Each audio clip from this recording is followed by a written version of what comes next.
The image of slavery as a large mass of suffering and forcibly restrained slaves controlled by a few powerful and cruel masters is a very simplistic and false view of modern slavery. Nowadays, slavery is accomplished very differently. Modern slavery is as much tactical and psychological as it is brute force. By far, the best kind of slave is one who agrees to be a slave, or who at least accepts the circumstances. And now psychological technology is used to cause people to choose slavery for themselves. I'll give you an example. Now, it's important to keep in mind that slavery was black master and black slave for many centuries before European whites took up the practice. Slavery is more about power than race. The brutal tactics and psychology of slave making are no secret. The example, in the 1700s, in the southern slave states, a wealthy landowner might have the task of setting up a plantation. Slaves would be purchased and gathered for indoctrination.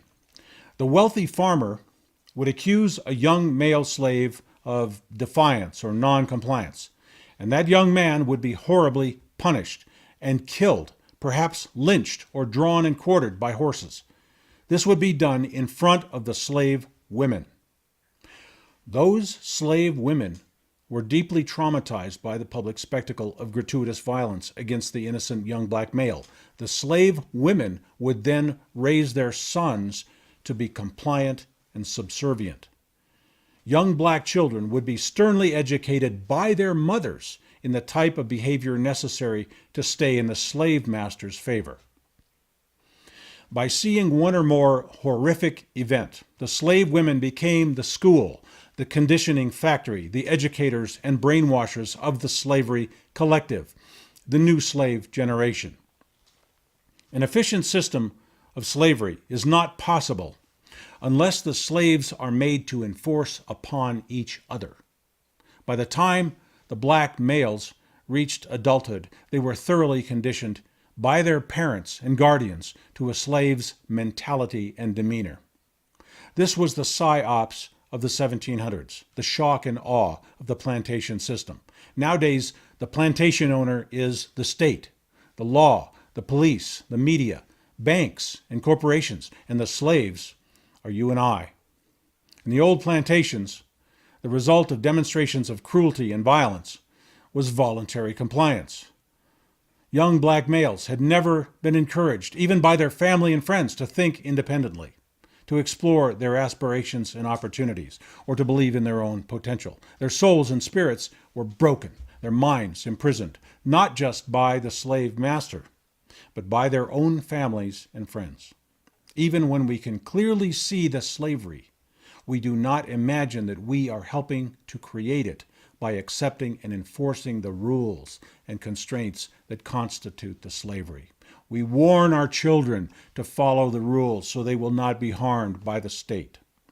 This kind of social conditioning takes its toll. By the time the young black male plantation slave was working age, it was easy to see that he had no concept of how to question or defy authority, how to organize for justice, how to claim his rights, how to move against the system, or how to control his own destiny. No idea.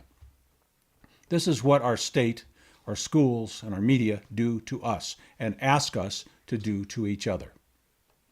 As much as the state promotes the concept of gender equality, the state constantly exploits the differences between the genders, using gender against gender.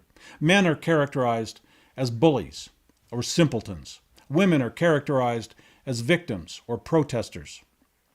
Media and the state want to divide us in any way they can. Women and men have fundamentally different psychology, but they are designed to be a complementary team. Our differences are not a problem. Those differences actually make us stronger when we are partnered as a family unit. Expressed in primitive terms, the man in reckless defiance will face the enemy. Whether it's an attacking tribe, the wild beast, the threat of nature's elements, the men will face the threat, while the women will protect the children, will hide, and will obey the orders of the protectors. These impulses are hardwired into the genders. Since ancient Egypt, this psychology has been exploited to create and control slaves. There need be no prison walls. There need be no constant administration of force.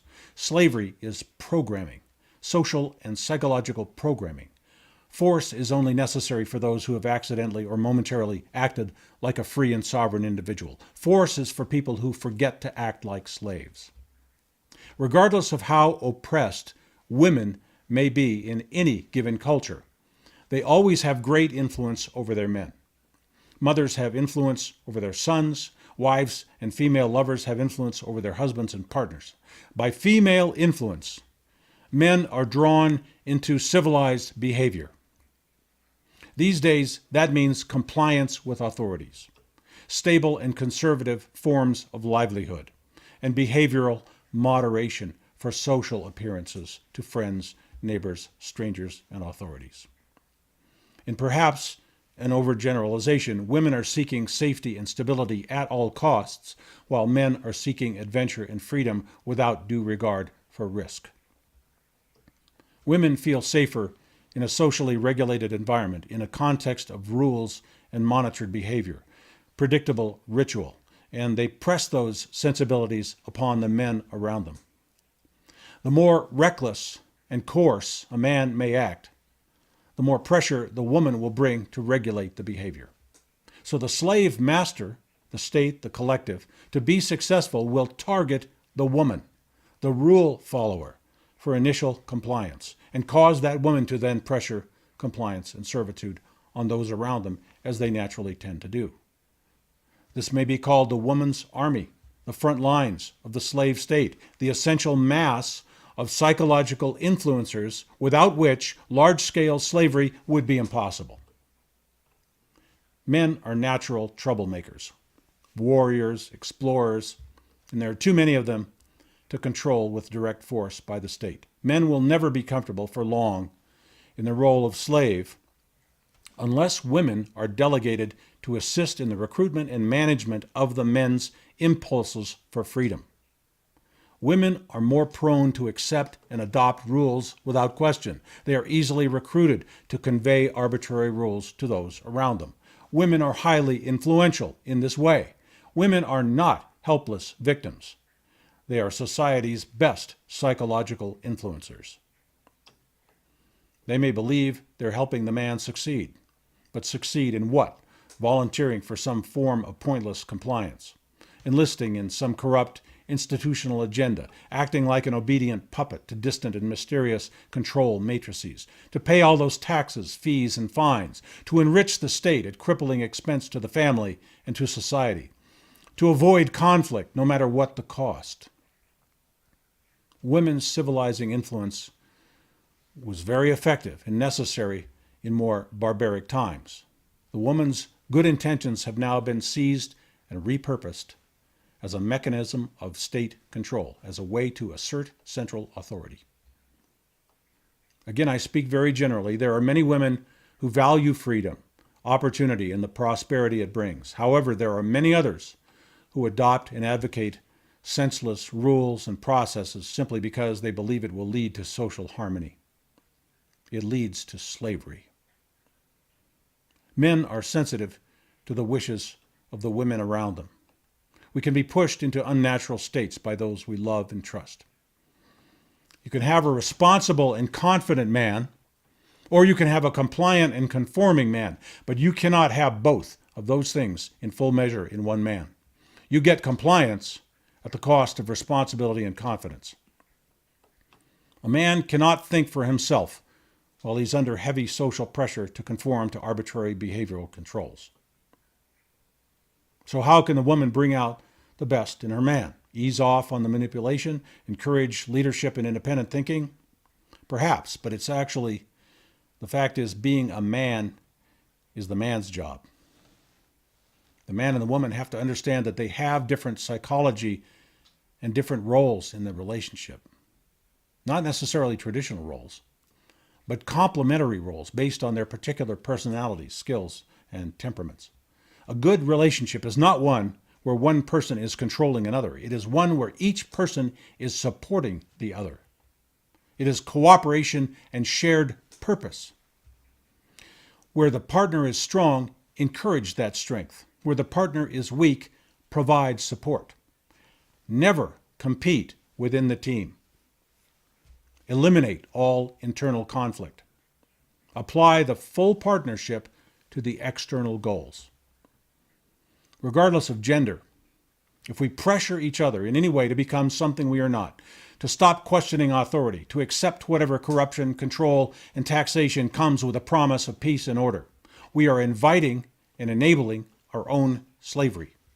The promise of protection from outside is always false, is always a Trojan horse, is always a lure, and it is a lie. Compliance of the masses is not merely important to the state. Compliance is not something the state merely desires.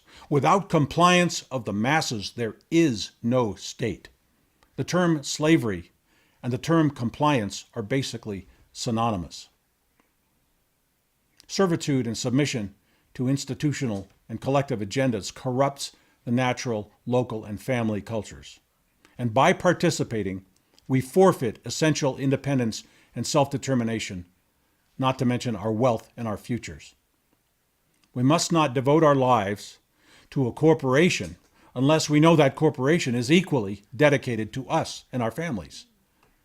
The sociopathic and despotic politician or the corporate-controlled media can make laws and rules, can give us commands, tell us how to behave. They can take our money, our property, our freedom, and opportunity. But how can we fight that when our friends and family members are repeating those same commands and values to us as if it was their idea? The problem is that we repeat to each other what we hear from our media, our institutions, our corrupt politicians, and our government-controlled school teachers. And we must begin to think for ourselves.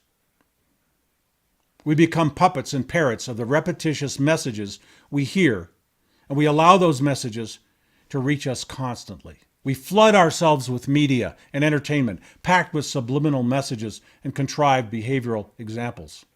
We immerse ourselves in behavioral programming day in and day out. The state teaches us to see all rules and all laws as good, and all violators of those rules as bad. And this leaves no room for free thought or self-determination. No chance for reform of state-sponsored injustice. No ambition for personal advancement. We give corruption and tyranny a free pass, and we defeat freedom, rights, and hope for personal prosperity by dreaming of how we can better please the plantation master, as we hope that by pleasing that master we may receive an extra helping of beans. We're taught to never think for ourselves, to regard the largest, strongest, wealthiest institution as the one we must trust and join, and whose rules we must follow. We find ourselves seeking and attaching ourselves to the nearest slave master, because we have been told that is how our success shall be defined and measured. We will not be respected for our independence and creative thought, our self-reliance. We will be respected for the membership card we carry, because we're not free men, we're slaves. When we see all media and public officials as wise, powerful, honest, and all citizens as subject to their decrees, we create a huge temptation for those who would enslave us, exploit us, tax us, rob us, own us, control us. There is a class of person who finds personal gratification in controlling others, planning for others, administering the lives of others. Those people are drawn to public service and high corporate office for that purpose. The sociopath gets a natural thrill from controlling people as objects for his own personal gain, to push people around as if they were on some chessboard, to call them not people, but human resources. You are a resource, not for yourself, but for the collective, the planners, the manipulators, the slave masters. You are a resource to be applied and consumed for the benefit of the collective. And you are presumed to agree with that, unless you act otherwise.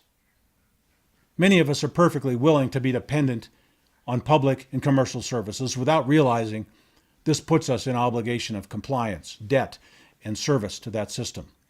But that system only exists to take what we have. Dependence is the mechanism through which you may be controlled and impoverished. There's no politician or bureaucrat who knows, loves, and protects you. If you're being offered something by an institution or a stranger, you are being lured into a trap.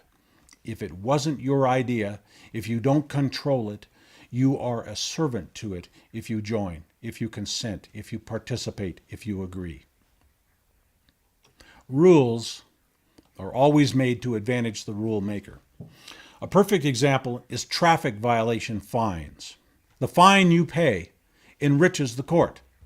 It does not provide remedy to the victim because there is no victim. It is not a system of justice.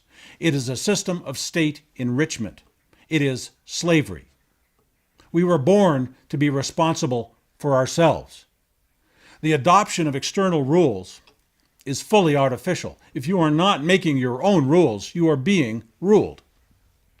There's no safety or security in a system that keeps secrets from you, that takes and hides money from you, claims a monopoly on violence, and which uses that violence on a regular basis. A system which secretly creates massive crises so that it can offer fake solutions to those crises. And the solutions turn out to be more control, more taxation, fewer opportunities, rights, and freedoms.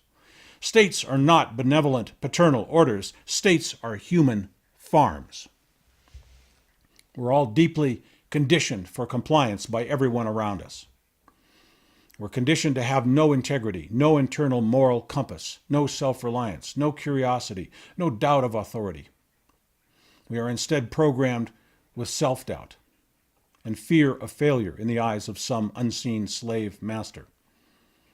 We are kept in a state of fear and doubt by relentless media and political fear-mongering.